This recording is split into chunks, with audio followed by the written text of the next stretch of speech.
Entonces, bueno, pues lo primero, muchas gracias por venir a todas vosotras, que bueno, pues se puede considerar un poco éxito, ¿no? O sea, un jueves así por la tarde. Y bueno, que os presento a la mesa primero y luego ya haré una pequeña introducción, muy pequeña, aunque creerme que ha sido muy difícil resumir 40 años de reformas laborales, pero creo que lo he conseguido. Bueno, en la mesa tengo a Alberto Cubero, que es concejal de Zaragoza en Común y secretario del Partido Comunista en Aragón. Luego tenemos a Lorena Cabrerizo, que es portavoz de Anticapitalistas y que llega directita de Madrid, que está el tema calentito. Y luego tenemos a Geray Campos, que es secretario de Comunicación de CNT Aragón. Como he hecho como una especie de cronología, un poco para situarnos, pero no sé si va a ser peor incluso. Empezamos en los 80, en 1980, con el Estatuto de los Trabajadores, y a partir de ahí viene todo lo demás, ¿no? En el 84 pues ya ahí Felipe González ya coge fuerza, ¿no? Y ya firma el Acuerdo Económico y Social, que, bueno, no sé si os acordáis, pero introduce algunas cosas sobre la temporalidad que hace que España empiece a ganar en algo, concretamente en tener la tasa de temporalidad más alta de Europa. Entonces, bueno, pues ya los 80 pues van un poco así, en los 90 ya hay 3 reformas laborales, bueno, entre otras muchas cosas, pero bueno, en el 94 se legalizan, ¿no?, las empresas de trabajo temporal, y en el 97 pues ya viene ahí José María Aznar, que bueno, pues si Felipe González era malo, un poco peor también.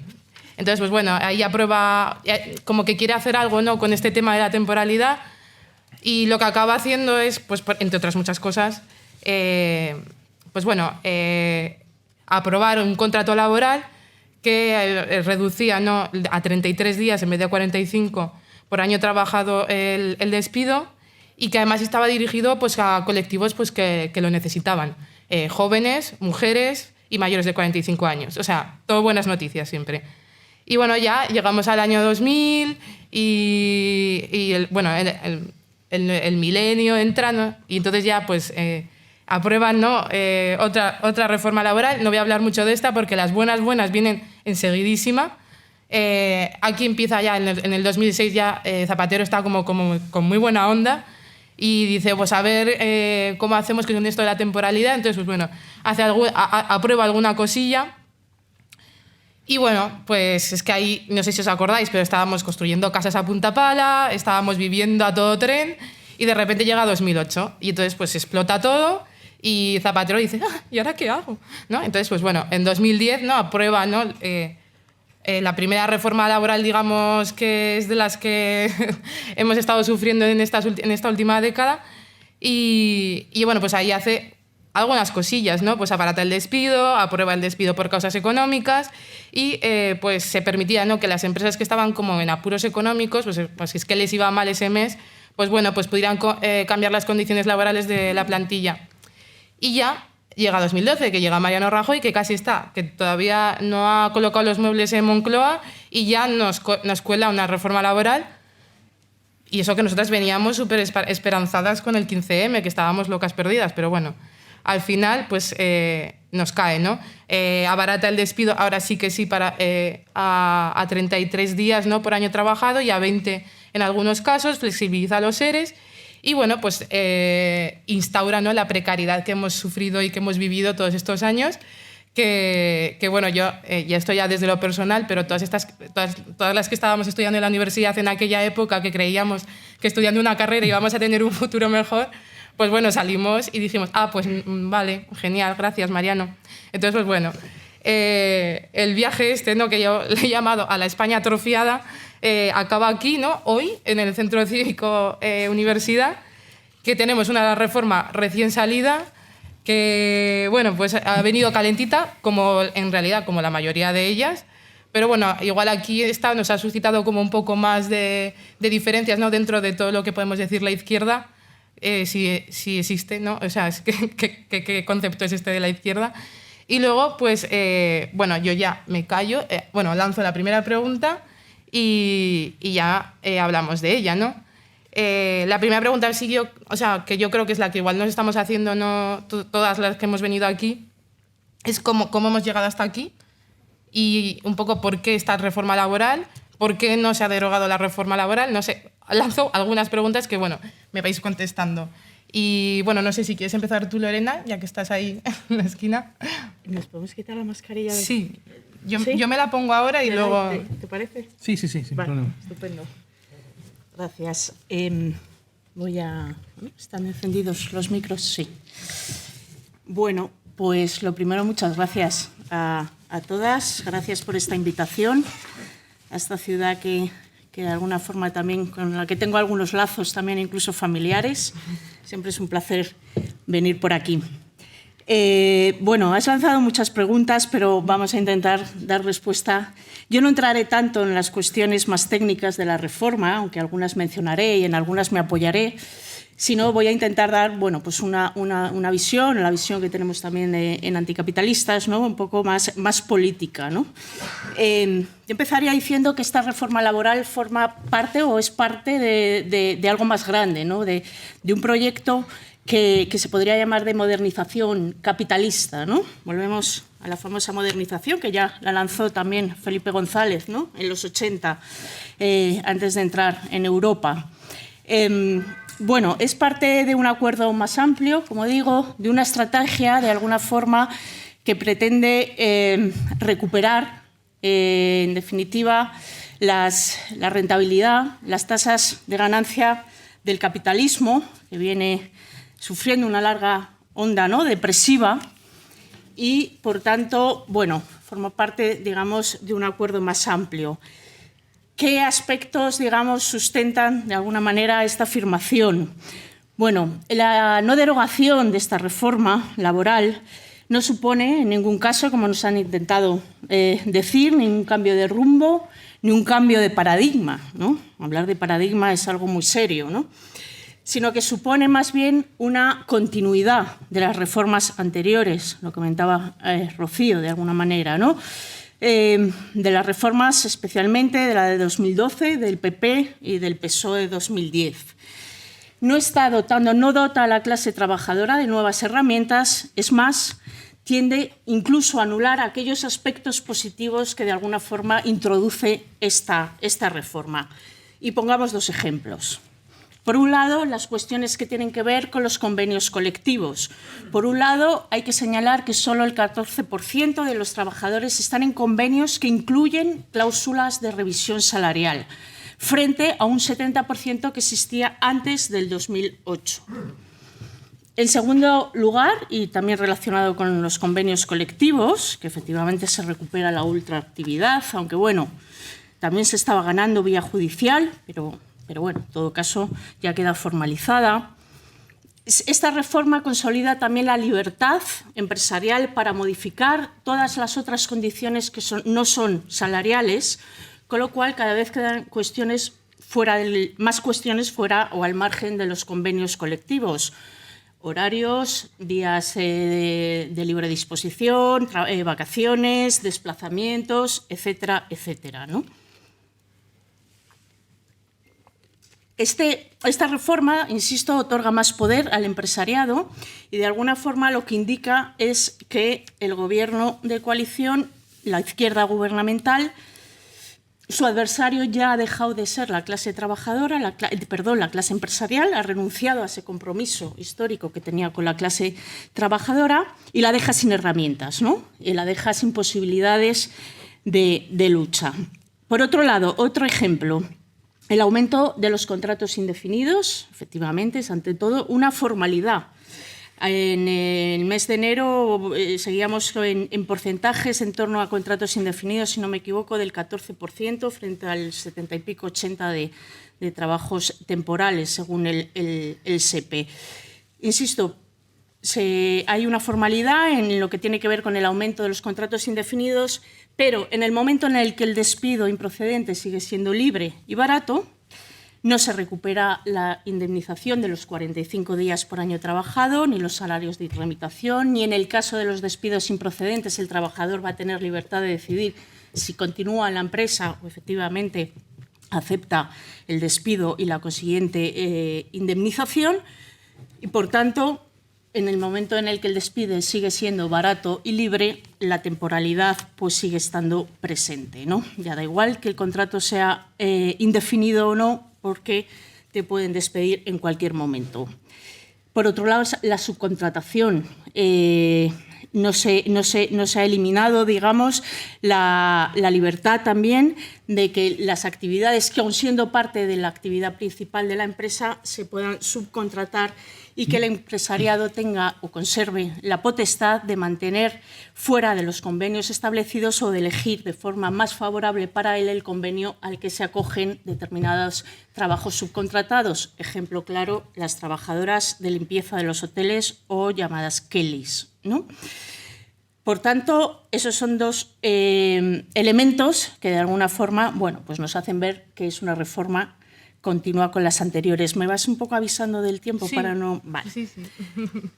Esta continuidad explica, por tanto, el apoyo que ha recibido, el gran apoyo que ha recibido esta reforma por parte de los agentes económicos fundamentales como la COE o de partidos neoliberales como Ciudadanos, ¿no? Que la izquierda al final ha comprado ese marco de gestión laboral de la derecha, no deja de adaptar de nuevo la estructura reguladora del trabajo a los intereses y a las necesidades económicas del capitalismo. Por tanto, está claro que supone una continuidad y, por tanto, ni un acuerdo histórico ni esa reforma que nos decían que era la que recuperaba derechos después de 40 años de perderlos. Por otro lado, la presión mediática del aparato progresista ha hecho que incluso las fuerzas del bloque de investidura de izquierdas hayan votado en contra, pero lo hayan hecho desde una posición defensiva. Es decir, han tenido que reconocer que había cosas positivas, donde solo hay una reactualización, o centrar la crítica tan solo en la lógica de los pactos o del incumplimiento de los acuerdos. En conclusión, y digámoslo con claridad, ante esta consolidación de retrocesos históricos, se está debilitando estructuralmente el poder social de la clase obrera, pero en esta ocasión, además, avalada por la izquierda progresista. Esta falta de avances que comento, estas renuncias que ha supuesto esta continuidad del marco laboral, se justifica de alguna forma en un proceso gradualista, que de alguna forma nos va sentando las bases, nos prepara para futuros retrocesos. ¿Qué es más o menos el gradualismo en términos muy sencillos? Viene a decir que esta reforma hay que verla como el primer paso hacia conquistas futuras en materia de derechos laborales. Se transmite esa idea de que, aunque de una forma lenta, un poco compleja, se avanza a un nuevo estado de las cosas, ¿no? Que los pequeños avances graduales, además de que son debidos al mal menor, son conquistas acumulativas que van conformando ese nuevo paradigma. Bueno, es un argumento que de alguna forma es una falacia o resulta falso, y diré por qué. Especialmente porque, a pesar de que el gobierno progresista, digamos, ha hecho todo lo posible por ir dirigiendo el sentido común de la clase trabajadora hacia ese posibilismo y tal, ¿no? Al final había una mayoría parlamentaria, y eso es indudable, que permitía materializar 10 años de lucha, que permitía derogar, en definitiva, esta reforma y hacer un nuevo marco laboral donde se recuperaran efectivamente todos esos derechos perdidos, ¿no? Una lucha que además se utilizó y fue impulso para que quienes hoy gobiernan llegaran a donde están. Evidentemente era un anhelo, era un impulso que hoy descubrimos estaba ciertamente distorsionado, ¿no? Por eso también es una falacia decir que esta reforma no ha sido más ambiciosa, como lo hemos escuchado también desde la izquierda del Gobierno, porque no había movilización en la calle. Cuando llevamos 10 años, todos tenemos que recordar, no sé si lo has mencionado, que en el 2012 hubo una gran huelga, en marzo del 2012, contra la reforma laboral. Por tanto, podemos concluir que no es una reforma que se haya dado porque no haya movilización, se ha dado porque no ha habido voluntad política realmente de cambio y porque, vuelvo al principio, forma parte de un proyecto estratégico basado en esa modernización capitalista. Y concluyo esta primera parte. Junto a este discurso gradualista, la reforma laboral ha servido además para presentar el diálogo o la concertación social como algo bueno en sí mismo, como un fin en sí mismo, sin cuestionar, con independencia del contenido de la propia reforma, de la propia acuerdo, ¿no? Introduciendo una lógica, lo estamos viendo, de desmovilización, de pasivización social y de retroceso, y esto es lo más importante, del nivel de conciencia del movimiento obrero, que ni siquiera ha podido participar en asambleas de base para discutir esta reforma. En definitiva, una situación que nos deja el campo abierto para, de nuevo, poner en marcha ese ciclo de expolio y de acumulación capitalista sin turbulencias, eso sí, sin turbulencias sociales, sin conflicto político y social, que desde nuestro punto de vista es la única vía para mejorar la famosa correlación de fuerzas. Bueno, muchas gracias. No sé si quieres continuar tú, Alberto, y así hacemos... ¿Cuánto tenemos? ¿10 minutos? Sí, 10 minutos. Lo voy a poner... Vale. Me autogestiono. Muy bien. Bueno, también me voy a quitar la mascarilla. Yo no lo he pasado, pero estoy vacunado de todas. Y mi compañera y mi hijo lo han pasado y yo no. Entonces, no sé, debo ser inmune a este bicho. Bueno, en primer lugar, muchas gracias por la invitación a Viento Sur. La verdad que es un placer estar aquí debatiendo de un tema que creo también que no ha habido demasiado debate, ni antes ni sobre todo después en este asunto, y creo que es importante que en este tema y en todos los temas que están aconteciendo en la izquierda política, desde nuestra pluralidad nos sentemos a reflexionar. Nos preguntaba Rocío cómo hemos llegado hasta aquí. Bueno, ya he hecho un panegírico de 40 años. Yo me voy a limitar a algo más corto, pero para poder responder a esa pregunta de cómo hemos llegado hasta aquí, primero hay que decir dónde estamos y después de dónde veníamos. En el dónde estamos, yo creo que a la hora de valorar la reforma laboral que ha sido aprobada, es importante que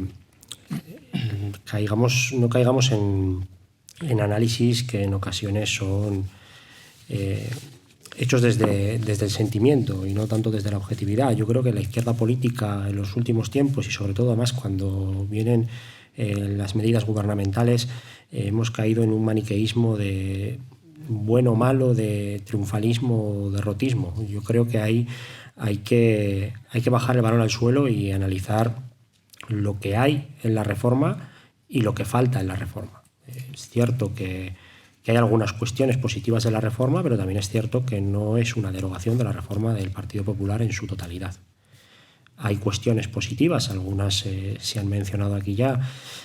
Yo creo que en cuanto a la contratación, medidas que se han tomado para fortalecer la contratación fija y limitar la contratación temporal a cuestiones estructurales y formativas es un avance. También es cierto que en el mundo empresarial existen muchas artimañas para hacer subterfugios para incumplir esta, como otras normas.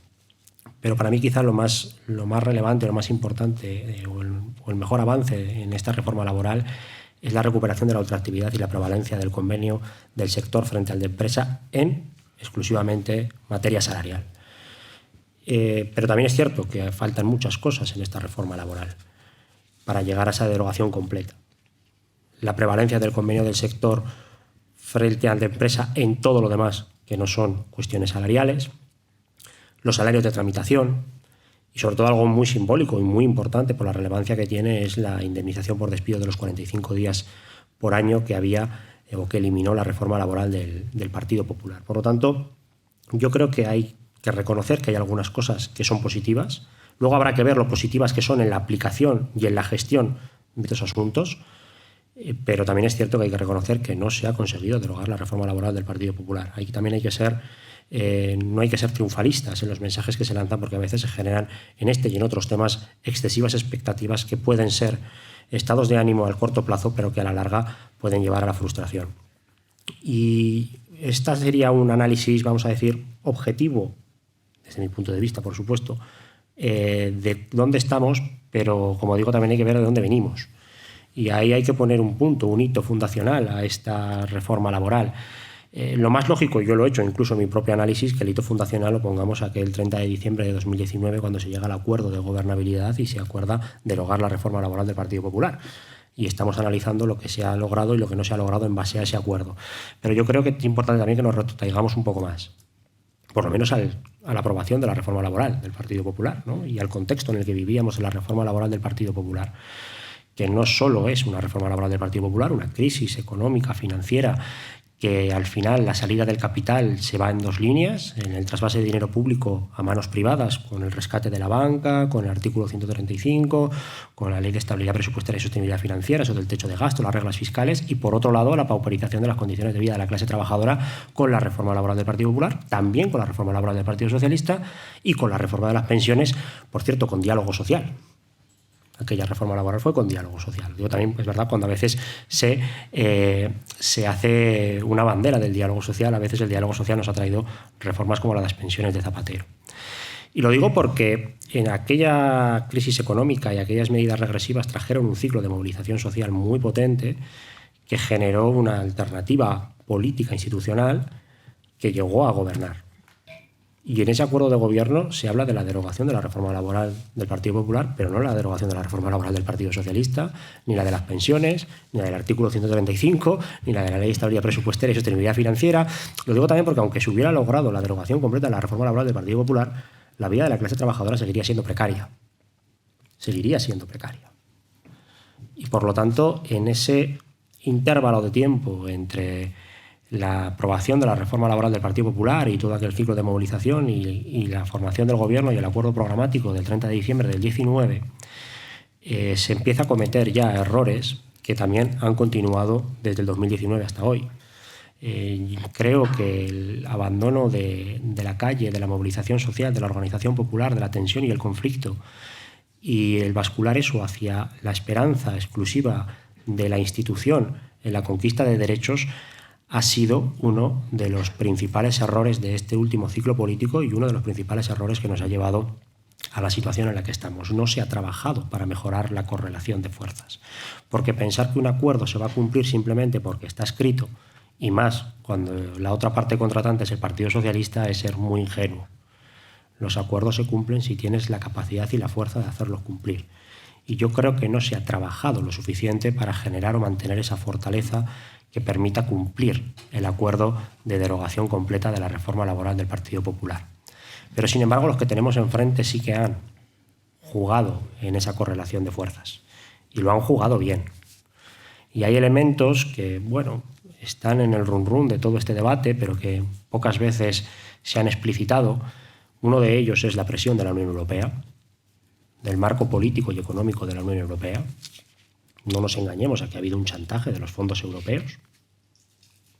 Lo ha habido. La Unión Europea no ha permitido derogar por completo la reforma laboral del Partido Popular y ha condicionado la vía del diálogo social. Y en eso ha habido colaboración en ese discurso.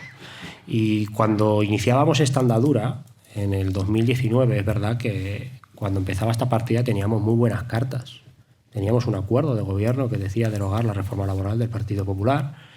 Incluso había acuerdos subalternos con fuerzas de la investidura, como EH Bildu o el BNG, que hablaban de la derogación de la reforma laboral del Partido Popular. Había también un compromiso con el mundo sindical para la derogación completa de la reforma laboral del Partido Popular, y el Partido Socialista, que era, digamos, el eslabón débil de toda esa cadena, al final es el que menos contradicciones ha sufrido en este proceso. Y las contradicciones han estado más en nuestro techo que en el techo del Partido Socialista. Yo creo que ha sido un error, seguro, el jugar esta partida desde la exclusividad del diálogo social. Nosotros no somos los del diálogo social, nosotros somos los del conflicto, nosotros somos los de la movilización, nosotros somos los de la organización popular. Y centrarnos exclusivamente en el diálogo social e incluso hacer una bandera del diálogo social, aparte de lo que genera de la hegemonía política, ha sido un clarísimo error táctico que ha llevado a darle una posición de veto a la patronal en esta medida de la reforma laboral. Yo creo que podría haberse hecho como se ha hecho el salario mínimo interprofesional, o como se han hecho otras medidas del gobierno, donde se puede consultar con la parte patronal, pero no se le debe de entregar una posición de veto a la parte patronal. Pero se ha decidido jugar la partida desde el diálogo social. Y esto hay que decirlo abiertamente, ha habido una obligatoriedad por parte del marco de la Unión Europea, que es un marco que no se ha cuestionado en toda esta partida. Y el error más allá de la reforma laboral es que cuando estamos en las instituciones y más en los gobiernos, nuestro objetivo es señalar las contradicciones que ahí se sitúan. Señalar la contradicción también que tiene el marco europeo, que tiene secuestrada la soberanía nacional y que impide que se cumpla algo tan sencillo como un acuerdo programático que tampoco venía a revertir todas las leyes regresivas que se iniciaron en el anterior ciclo de movilización. Yo creo que esas son quizás las dos grandes fallas para que hoy nos encontremos en un escenario donde, como digo, se debe de reconocer avances, pero se debe reconocer algo tan evidente como que no se ha cumplido lo que estaba escrito. Y si no se ha cumplido lo que estaba escrito, hay que reconocer también, y con esto concluyo, que, bueno, sí se habla de cambio de paradigma, ¿no? Se habla de punto de inflexión. Bueno, todas esas cuestiones están por ver, claro. Lo cierto es que ahora quedan un 40% de legislatura y lo más probable es que no haya una nueva apertura del mercado de trabajo. No nos engañemos. En lo que queda de legislatura seguramente no se vuelva a abrir la reforma laboral y, por lo tanto, acabe la legislatura incumpliendo ese acuerdo programático que era para 4 años. Lo que venga en el 2023 no lo sé. Quizás no sea un punto de inflexión y sea una excepción que confirma la regla, este punto, ¿no? De eso también dependerá de nosotros y de nosotras, y creo que después en el segundo turno podremos seguir en este asunto. Bueno, muchas gracias. Geray. Bueno, lo primero... Además tenemos la ventaja de que como los focos están tan fuertes, pues no veo las reacciones del público. A ver, lo primero agradecer al Foro Viento Sur la invitación, agradecer también a Rocío de la Info que está aquí acompañándonos. Creo que era muy necesario este debate, sobre todo por clarificar posiciones. Y bueno, soy la única fuerza aquí que viene del mundo sindical, que no representa una organización política, y por tanto voy a tratar de dar una visión política, pero que proviene de lo sindical. La postura de nuestra organización sindical, se puede resumir en que la única política que necesita la clase trabajadora se llama sindicalismo. Yo he leído, he estado siguiendo un poco las opiniones últimamente de Alberto y de otros dirigentes y militantes de base del Partido Comunista, que han alegado pues, lo mismo que aquí, ¿no? Que no se ha derogado la reforma laboral por una mala correlación de fuerzas. Y yo este análisis lo puedo compartir, y de hecho lo comparto.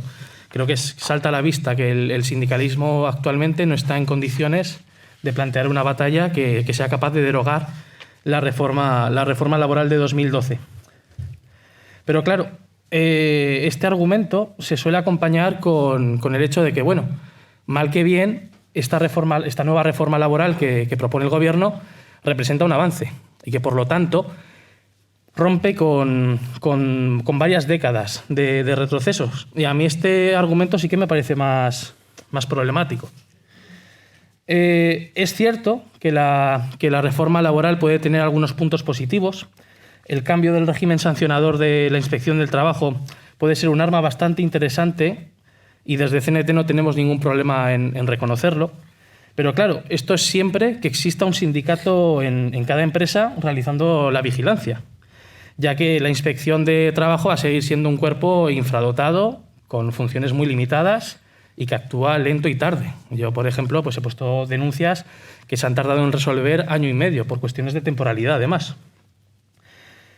Otra cuestión que puede representar una ventaja en la negociación colectiva es la recuperación de la ultraactividad indefinida de los convenios. Pero claro, hay que leer también la letra pequeña. Esto no afecta a los convenios que se denunciaran antes de la entrada en vigor de la reforma laboral, el 31 de diciembre. Por tanto, ¿qué es lo que ha supuesto esto? Una oleada de denuncias por parte de las empresas para forzar la negociación de convenios a la baja, porque todos los convenios que hay en negociación actualmente siguen con esa ultraactividad de 1 año que definía la reforma laboral de 2012. Sin embargo, sí que encontramos más claros los retrocesos que esta reforma supone, porque también supone retrocesos. La flexibilización del contrato de interinidad, que ahora se podrá utilizar para cubrir vacaciones, es un ejemplo de ello. y permitirá a las empresas sostener con puestos de trabajo temporal puestos que deberían ser estructurales, porque las vacaciones es un derecho de toda la clase trabajadora al cual se recurre cada año. No es un hecho sobrevenido como puede ser una baja o como puede ser una excedencia laboral.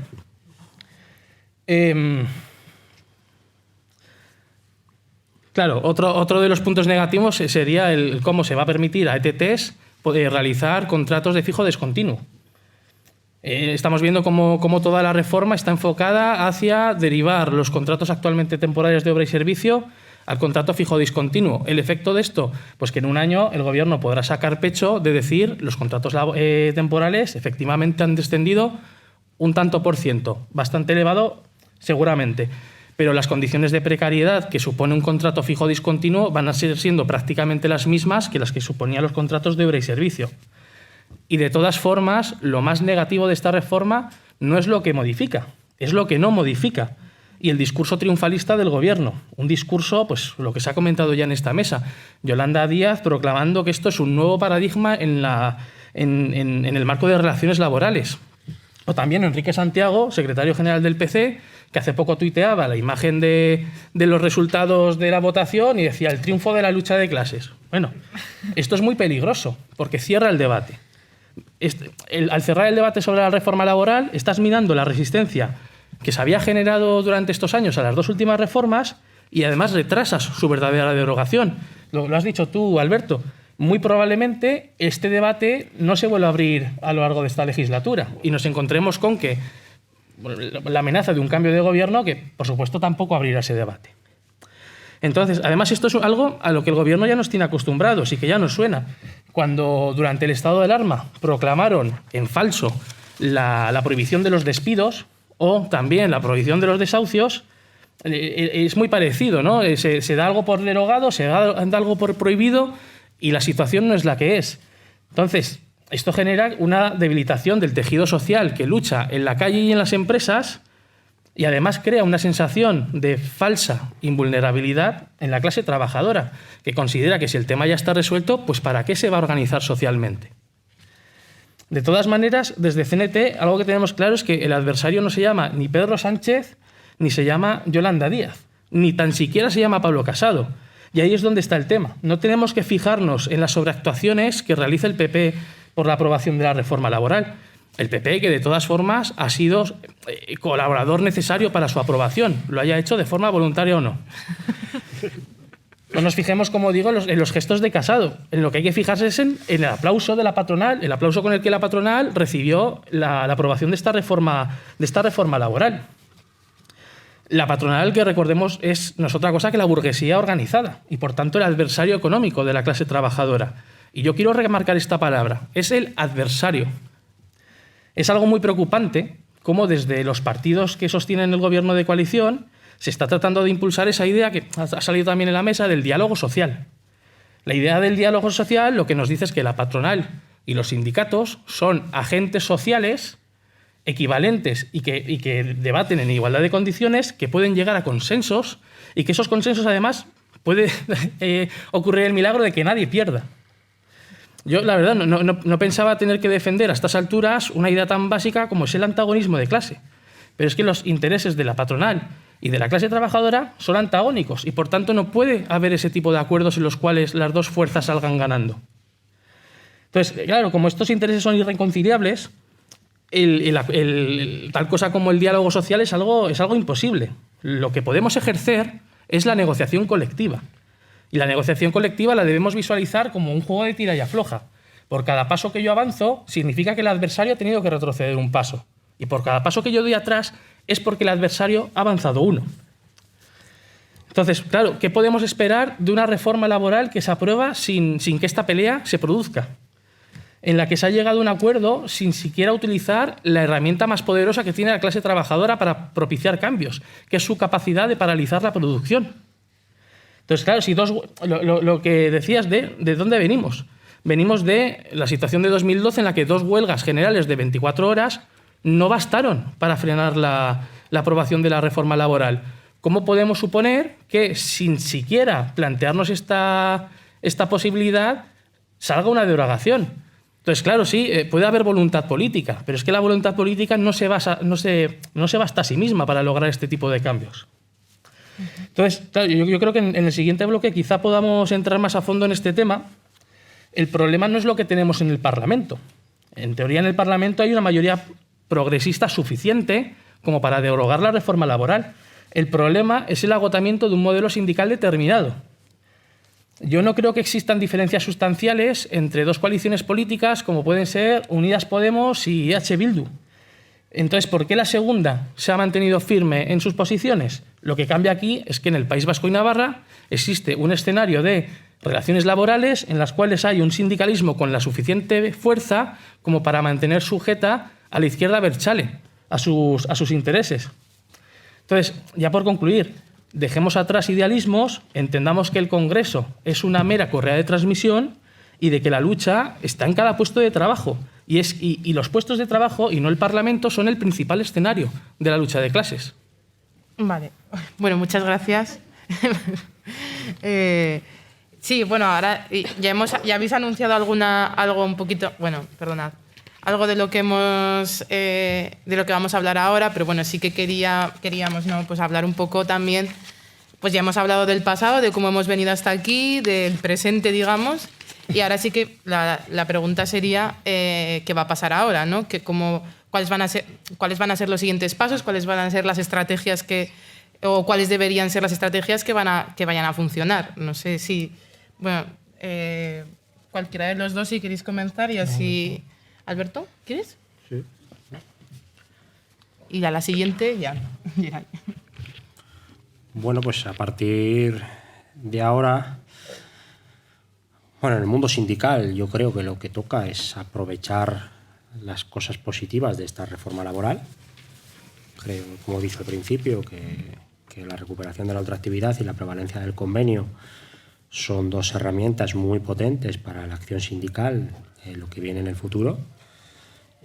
Serán buenas herramientas, como decía, si se usan, ¿no? Si al final la ultraactividad y la prevalencia del convenio en el sector solo sirven para poder mantener durante más tiempo la mesa de negociación, pues evidentemente no serán unas buenas herramientas, porque el diálogo social hay que acompañarlo de la movilización en el mundo sindical. El binomio de movilización-diálogo social tiene que acompasarse en el mundo sindical. Pero, como digo, si al final la ultraactividad y la prevalencia del convenio no son usadas, pues habrá sido en balde, ¿no?, el esfuerzo. Y creo que estamos en un contexto muy importante para estos dos objetivos. Y yo creo que a la hora de elegir qué cuestión se recuperaba o no de la reforma laboral, más allá del marco en el que se hace, en el marco en el que entras, en el momento en el que negocias qué sí y qué no, son dos elementos muy importantes en el contexto ahora mismo en el que estamos macroeconómico, con una inflación del 6 y pico, más del 7% ya en Aragón. Es fundamental que tengamos herramientas sindicales de fortaleza para negociar convenios con cláusulas de revisiones salariales al alza para no perder el poder adquisitivo que ahora mismo está perdiendo la clase trabajadora. Estamos hablando de que está en una media de 1,5% la revisión salarial que se está negociando en convenio en el último año. Y el IPC está en el 6 y pico por ciento. Estamos en un 5% de pérdida de poder adquisitivo de la clase trabajadora. En los últimos meses ya se ha subido al 2% la revisión salarial media en convenio. Hay que equipararla a la subida del IPC y yo creo que esas dos son dos herramientas muy potentes. Otra cosa es el diálogo social en el ámbito político, que yo eso lo comparto, ¿no? En el ámbito político no debe haber diálogo social. En el ámbito político la estrategia debe ser de la izquierda política, debe ser una estrategia de ruptura, no de pacto. Otra cosa es el mundo sindical, pero en el mundo político el diálogo social no puede ser una herramienta. Nosotros no estamos para dialogar y para llegar a acuerdos en el marco político, estamos para la ruptura con el régimen.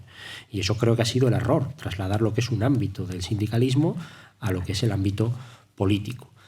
Creo que también tenemos otra tarea. Aparte de abrir el ciclo de movilización, porque no solo va a servir para no perder poder adquisitivo, sino que tiene que servir estas herramientas para abrir un ciclo de movilización social que nosotros personalmente siempre hemos considerado que el vector central del ciclo de movilización social tiene que ser la clase trabajadora, más allá de otros espacios más sociales, pero si no hay un eje central del ciclo de movilización que sea la clase trabajadora, no va a poder plantearse una estrategia de ruptura política en el marco político. Pero en el marco político tenemos otro problema, que ha generado esta reforma laboral. Y es que ha abierto la vía a Ciudadanos. Y eso es un problema. Comentabas, ¿por qué H. Bildu vota que no y Unidas Podemos vota que sí? Pues es verdad que hay una referencia en el mundo sindical de ELA, de LAB, de CIGA para el BNG, pero Esquerra Republicana también ha votado que no. Y hay otro factor fundamental, y es que Unidas Podemos está en el gobierno y H. Bildu no está en el gobierno. Y estar en el gobierno te ata en ese sentido. Y ahí el Partido Socialista ha sido inteligente. No solo no ha sufrido la contradicción cuando era el que más posibilidades tenía de sufrir la contradicción. Existía una mayoría parlamentaria, decimos, para derogar la reforma laboral. Es verdad, porque miramos solo a los socios de investidura, pero el principal partido que suma esa mayoría, que es el Partido Socialista, no estaba comprometido con la derogación completa de la reforma laboral porque el marco de la Unión Europea no lo permitía y la Confederación de Empresarios tampoco lo permitía. Y no solo no ha sufrido la contradicción, sino que ha sido capaz de abrir la vía a Ciudadanos, la vía de un pacto transversal con parte de la derecha política. El error del diálogo social, el llevar el diálogo social a lo político, ha permitido que el Partido Socialista abra la vía a Ciudadanos.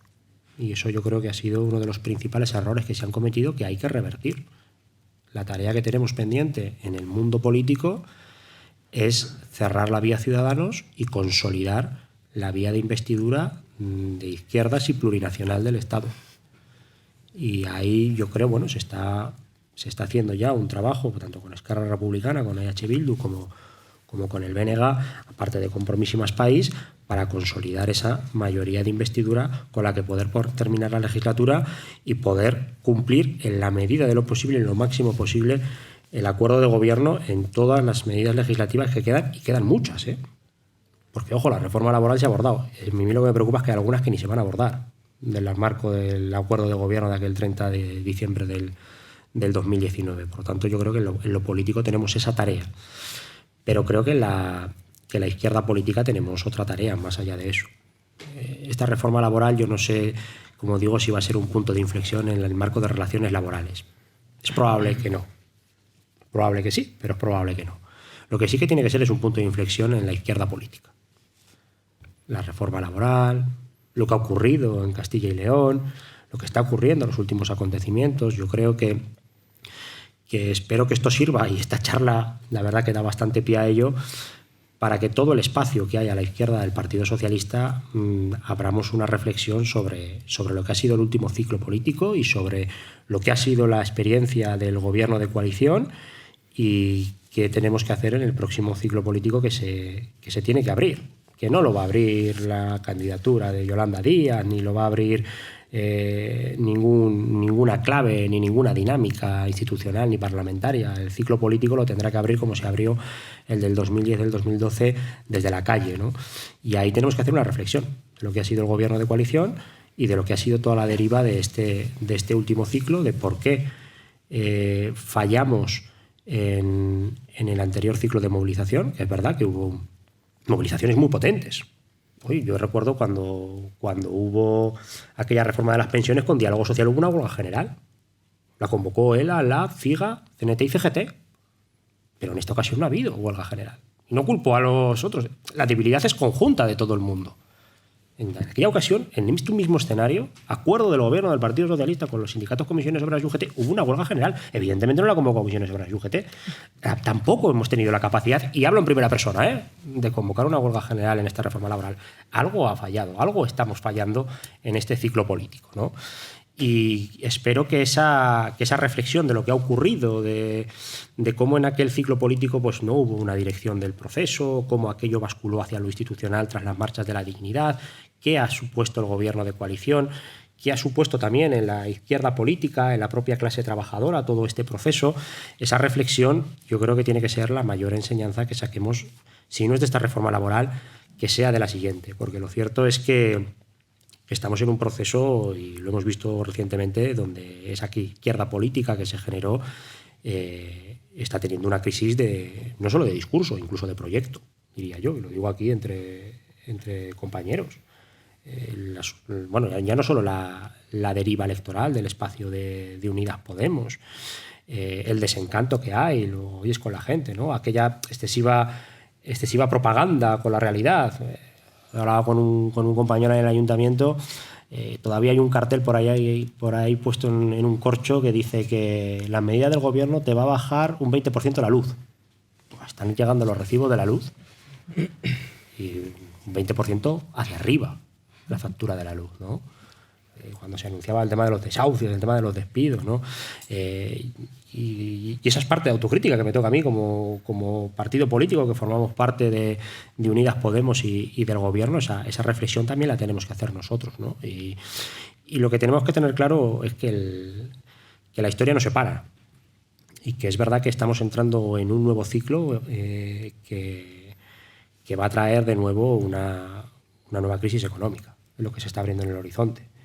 Las tasas de inflación, las crisis que está habiendo de suministros, vamos hacia un nuevo ciclo que o cambiamos el discurso o cambiamos el paradigma y nos damos una reflexión en cuanto a organización, militancia y estrategia, o va a ser una derrota muy histórica la que vamos a sufrir. Lo que estamos sufriendo hasta ahora va a ser poco con lo que podemos sufrir como no paremos, reflexionemos, nos autoorganicemos y volvamos a emprender un poco la estrategia, pero con un horizonte claro. Y tener claro que el horizonte tiene que ser un horizonte de ruptura.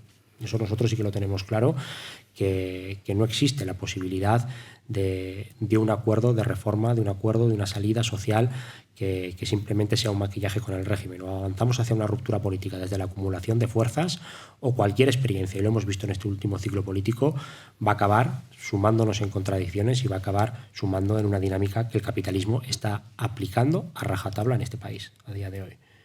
La dinámica se está aplicando a rajatabla en este país. Y eso es lo que tenemos que revertir y espero que esta reforma laboral y actos como estos sirvan para ello. 6 segundos, no falta. Bueno, muchas gracias. Continúas tú, Yeray, y así no eres otra vez el último. Vale. A ver, yo estoy viendo que se está haciendo poca incidencia en las causas, en el cómo hemos llegado hasta aquí, que también nos puede ayudar a vislumbrar hacia dónde tenemos que ir. Como adelantaba antes, el problema que desde CNT detectamos es el modelo sindical. Un modelo sindical basado en la representación unitaria y nacido de los pactos de la Moncloa. Quiero decir, esto no empieza ni en 2012 ni empieza en 2008 con la crisis económica.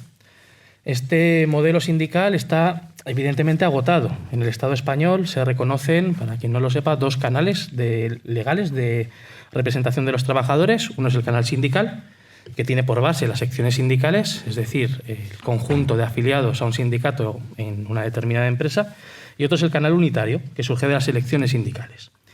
Hay otros países en el mundo donde es así, pero el hecho de que la representación unitaria tenga primacía es una excepción política que compartimos con muy pocos países, entre ellos Alemania. Si en la transición pudo haber alguna duda sobre la conveniencia del modelo de representación unitaria, que además fue un modelo que impulsó Comisiones Obreras y al que posteriormente se sumó la UGT, desde su consolidación a mediados de los 80 está claro que no ha logrado más que retrocesos, como las deslocalizaciones, la legalización de las ETTs o las últimas 2 reformas laborales, como ejemplo.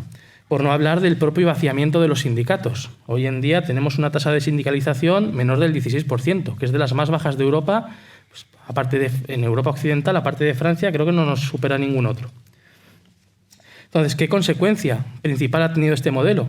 La formación de una capa social de profesionales de la concertación que es ajena a los intereses de la clase trabajadora y que persigue perpetuarse a sí misma.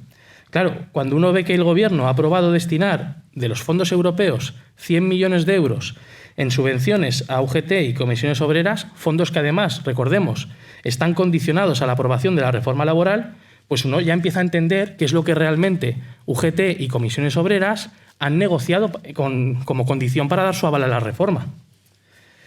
Sin embargo, donde el modelo sindical es diferente, pues los resultados también lo son. La mayoría sindical vasca, cuyo modelo yo no lo comparto al 100%, pero sí que está más cerca de ese sindicalismo de confrontación, ha logrado mantener una tasa de sindicalización que dobla a la del resto del Estado. Y allí, a nivel autonómico y provincial, se ha logrado en muchos sectores dejar sin efecto algunos puntos de la reforma laboral, como puede ser la distribución irregular de la jornada, que es algo que esta reforma no toca.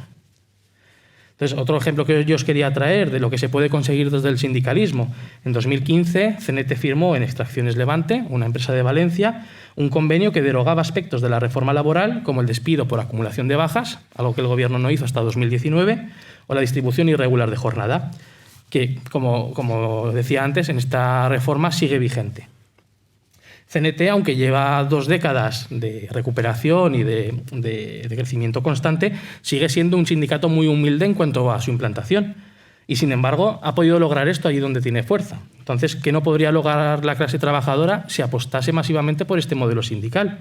Un modelo que, además, no es patrimonio exclusivo de la CNT, ni una cosa rara que nos hayamos sacado de la manga. Es un modelo que es legalmente reconocido, el modelo de las secciones sindicales y de la representación sindical, legalmente reconocido, efectivo, flexible y que, además, puede ser desarrollado por cualquier fuerza sindical, independientemente del tamaño de la empresa. Recordemos que los comités de empresa solo pueden formarse en empresas de más de 50 trabajadores, lo cual representa un pequeño porcentaje del total del tejido empresarial en el Estado español. Obviamente, entonces, nuestra propuesta para avanzar a partir de aquí, reforzar el movimiento sindical y hacerlo bajo este modelo. Desde el CNT siempre hemos contemplado con gran escepticismo las apuestas electoralistas, pero esto ha sido la definitiva constatación de su fracaso. Si algo bueno ha tenido esta reforma es que ha permitido que se hayan caído las caretas de las burocracias sindicales que desde hace décadas controlan UGT y comisiones obreras. También de un gobierno que no ha sido capaz de cumplir con su propio programa. Yo no soy defensor ni mucho menos del cuanto peor mejor. Ojalá se hubiese aprobado una reforma que devolviera herramientas efectivas a la acción sindical, pero al menos esto contribuye a aclarar los límites de ciertas estrategias políticas. Y pienso además que lo único que podríamos exigirle a un gobierno pretendidamente progresista desde el movimiento sindical es que no ponga palos en las ruedas a la propia acción sindical, pero hemos visto cómo no ha tenido reparos desde el Ministerio de Interior en mandar tanquetas contra los trabajadores de la huelga del metal de Cádiz en un momento en el que no se quería que el nivel de conflictividad que esa huelga estaba alcanzando pudiese perjudicar el pacífico desarrollo del diálogo social. O también cómo desde ciertos partidos del gobierno de coalición se llamó a los huelguistas a la tranquilidad y a confiar en el gobierno, con el resultado que hemos tenido. En todo caso, me gustaría dejar claro que, aunque esta reforma hubiese sido positiva, ninguna reforma legal basta por sí misma para mejorar las condiciones de la clase trabajadora. Si no existen sindicatos con fuerza, la patronal incumplirá todo lo que esté en su mano incumplir. Por otro lado, tenemos que entender que las leyes que dependen, como la reforma del Estatuto de los Trabajadores, que dependen de uno u otro gobierno, el siguiente gobierno las puede derogar. Sin embargo, los convenios colectivos y los acuerdos que salen de la negociación colectiva se mantendrán siempre que haya ahí un sindicato con fuerza para mantenerlos. El sindicalismo revolucionario logró grandes reformas y grandes mejoras en el pasado: la jornada laboral de 8 horas, la legislación laboral republicana o la libertad sindical durante la transición. También la reforma del 83, que fue una reforma que supuso avances en materia, por ejemplo, de vacaciones y que no contó con el beneplácito de la COE para ser aprobada. Yo entiendo de todas formas que el mundo sindical es un mundo poco agradecido. Los avances son lentos, no tiene grandes gratificaciones personales como puede tener el mundo parlamentario, pero su función es muy importante. Al tiempo que se logran mejoras efectivas para la clase trabajadora, están construyendo espacios de soberanía obrera en cada empresa capaces de avanzar hacia el control obrero y hacia la socialización eventualmente. Todo esto que planteo se puede desarrollar en el aquí y ahora, no hay que esperar a que cambie la correlación de fuerzas, se puede trabajar desde ya para cambiarla. La emancipación de la clase trabajadora será obra de la clase trabajadora misma. Así empezaba el preámbulo de los estatutos de la Primera Internacional. En esta mesa estamos invitadas 3 personas que, en teoría, nos reclamamos sucesoras de esa organización y que no deberíamos olvidar, ya para concluir, que es el único principio que puede contribuir a la construcción efectiva del socialismo. Muchas gracias. Buen aplauso y todo. Bueno, Lorena, si quieres. Claro que sí. Gracias. Y si no, también. Bueno, ¿en qué punto estamos y qué se nos abre por ahí, ¿no? ¿Qué posibilidades se nos abren? Bueno, antes quería decir algo, responder algunas cuestiones que ha planteado Alberto. Decía, ¿no?, que teníamos que recuperar la movilización, que qué había pasado con la movilización, que entrar en el gobierno te ata, que la Unión Europea te exige. Bueno, yo creo que habría que empezar un poco a matizar cosas, ¿no? Porque evidentemente el ciclo y la gran derrota del ciclo del cambio que hemos sufrido, ¿no? Y que de alguna forma tiene su hito fundamental en la entrada en el gobierno de Unidas Podemos, evidentemente ha terminado con ese binomio que se abrió, ¿no? de rupturismo, de ruptura del régimen del 78, de ese frente antineoliberal. Todo eso se esfuma, evidentemente, y se pretende parlamentarizar la lucha, y eso lo hemos visto en Madrid, como desde la Asamblea también nos venían a decir en pleno confinamiento también que, bueno, la izquierda muy prudente ella, ¿no? Y que no había que salir a las calles a denunciar que los barrios populares estaban siendo confinados, ¿no? De donde salía la clase trabajadora para ir a trabajar a los barrios ricos. En fin, quiero decir que aquí hay que añadir algunas cosas para explicar dónde estamos. Europa Teata, habría que hacer una comparativa también entre los distintos Estados miembros, a ver qué pasa también, si es la misma exigencia que les hace con el tema del marco laboral. Y sobre todo y fundamentalmente, no lo olvidemos, los fondos europeos, ¿para qué van a ir destinados? Porque al final los fondos europeos van destinados a salvar a las grandes empresas, con lo cual incluso ahí se hubiera podido tener hasta mucha más capacidad para exigirles a las empresas una reforma un poquito más ambiciosa. Pero bueno, dicho esto, creo que esta reforma lo que hace, lo habéis dicho también, es cancelar o cerrar el debate sobre los derechos laborales, y lo hace incluso, a lo mejor, ya veremos, para una generación entera, ¿no? Eso es realmente grave, ¿no?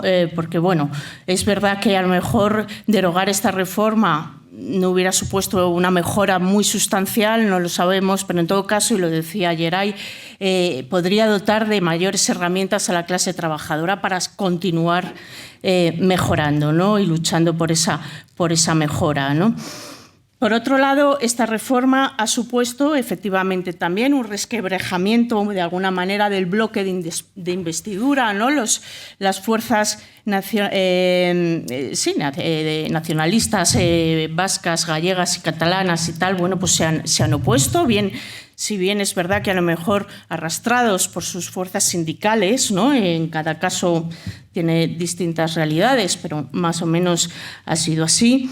Lo que pasa es que las movilizaciones, recordemos que tampoco han sido grandes movilizaciones, o sea, tanto en Euskadi como en Galicia como en Cataluña, bueno, en Madrid ni os cuento, aunque salvamos los muebles, pero entonces, bueno, de alguna forma tampoco es que la izquierda sindical en las naciones sin Estado de alguna forma tengan un plan muy claro de extender, ¿no?, la lucha más allá de a todo el Estado y de alguna forma buscar esas sinergias, ¿no?, que necesitamos, que es una de las cosas que ahora mismo creo que son fundamentales, ¿no? Sin perder, por supuesto, las reivindicaciones territoriales y de cada marco, ¿no? Pero en todo caso, bueno, ahí también hay que hacer un pequeño apunte a los sindicatos nacionalistas, ¿no?, que de alguna forma tampoco han tenido en ese sentido una clara, ¿no?, querencia de querer extender, digamos, estas luchas. Bueno, en definitiva, somos conscientes de la debilidad de la izquierda, radical, o a la izquierda, digamos, del gobierno, del sindicalismo alternativo, también evidentemente está débil para plantear realmente una presión, ¿no?, que arrastre a otros sectores más amplios y sea capaz, además, de incidir en el curso de los acontecimientos, de anticiparse a los hitos que van a venir y van a venir con el tema fundamentalmente salarial, que es ahí donde se abre un campo interesante, ¿no?, de lucha yo creo que hay que saber anticiparse, ¿no? Hay que aprovechar esta pequeña grieta que se ha abierto. Entonces, ¿cómo incidir en el curso de los acontecimientos? Pues fundamentalmente teniendo una orientación clara, porque al final hay un rumbo, ¿no?, que haga frente a este proyecto de modernización capitalista, a esta recuperación de las tasas de beneficio de las empresas hay que hacerle frente y esto tiene que ser ampliando las bases de la resistencia. Los sindicatos tienen que conseguir atraer a esos sectores que ahora mismo están bajo el paraguas de las organizaciones sindicales que forman parte del consenso social, por ejemplo, ¿no? Tenemos que ampliar la capacidad de adelantarnos, decía, a los siguientes hitos. Y voy a poner un ejemplo que leí ayer, la noticia de un estudio del Banco de España que decía que ahora mismo la falta de trabajadores, que comienza a ser una realidad en muchísimos de los sectores y especialmente de aquellos sectores, por ejemplo, de logística, transporte, hostelería, agricultura, está pasando, se dispara del 13% al 27% en el último trimestre. ¿Qué quiero decir con esto? Las empresas lo que temen con esta falta de demanda de mano de obra en estos sectores es que se provoque mayores presiones sobre sus costes laborales. Entonces, tenemos que aprovechar en estos sectores donde falta mano de obra, se nos brinda la posibilidad, la oportunidad de poner en marcha esa estrategia que aproveche esa relación de fuerzas que ahora mismo en determinados sectores está siendo favorable a la clase trabajadora, por ejemplo. Entonces, ahí lo que creo que la izquierda sindical, alternativa y combativa tiene que explorar es efectivamente recuperar la capacidad de huelga, por supuesto, en esos sectores, de presión para que les mejoren las condiciones salariales, puesto que faltan trabajadores, hay que hacer, decía, huelgas. Y también una cosa es que a los trabajadores más cualificados también se los gane, y se los gane en una lógica de arrastrarlos para la solidaridad con el resto de los actores. Ahí tenemos, quiero decir, se abren posibilidades a las que hay que anticiparse, porque lo que ha pasado también con esta reforma laboral es que no ha habido una respuesta previa. Ha sido como, ha llegado y de repente, sí, lo decíais al principio, ni siquiera ha habido espacios de debate previos a la aprobación de la reforma. Ahora es cuando de alguna forma parece que nos estamos dando cuenta de lo que significa esta aprobación. Por supuesto, tenemos que movilizar a las bases sociales más allá de las sindicales. Lo que pasa es que, eso se hace desde abajo y no desde el Parlamento, evidentemente. Entonces, yo creo que en este sentido tenemos que presionar también, porque además la estrategia del Gobierno lo que está haciendo es combinando la coerción, la represión, lo decías con Cádiz, con el consenso. Entonces, en este sentido también tenemos que pensar formas, como pasó en Cádiz, de extender más allá del propio sector trabajador las movilizaciones. En Cádiz, las familias, los vecinos, trabajadores y trabajadoras de otros sectores apoyaron las huelgas y por eso los sectores más combativos, los sindicatos alternativos, pudieron darle continuidad, aunque finalmente el acuerdo tampoco fue para tirar cohetes, ¿no? Entonces, ahí tenemos sobre todo, insisto, anticiparnos a los acontecimientos y prever los próximos hitos que en este proyecto que tiene el Gobierno, pues se van a dar, ¿no? Y lo habéis también comentado en temas de vivienda, temas de ley Mordaza, etcétera, etcétera. Muchas gracias.